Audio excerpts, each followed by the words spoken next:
keni ndalur ndonjëherë dhe të mendoni se si ndihet infermieri që është duke ju shërbyer? Nuk ka infermier që të mos e ketë kaluar së paku një herë nën shpatullat e veta. A e dini se sa ankesa, britma, sa urdhra dëgjon një infermiere brenda një dite? Më dhëm që puna jonë merret si punë e mirëshëm. Më dhëm që në sytë e pacientit, në sytë e familjarëve, por ka raste edhe në sytë e vetë mjekëve, ne trajtohemi si të papjerë. I e thjesht një infermiere.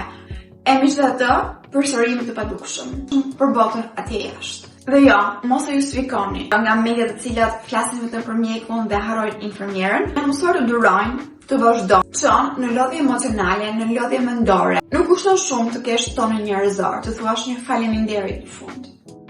Ne na kanë mësuar të jemi të fortë, të tregojmë të duruar, të tregojmë të heshtur, sepse kështu është profesioni. Nëse do ishte kaq i lehtë, do bëjnë atë gjithë. Fjalët mbeten, fjalët mbarten edhe në shtëpi pas përfundimit të turnit. Dhe për sëritin tjetër, bishet uniforma, buzëqeshja rikthehet në fytyrë, empatia aktivizohet, sikur të mos ka ndodhur asgjë.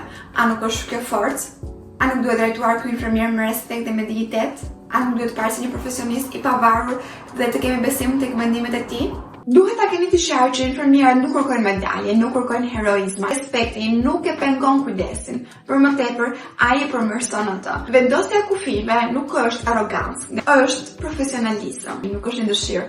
Ky është një fakt.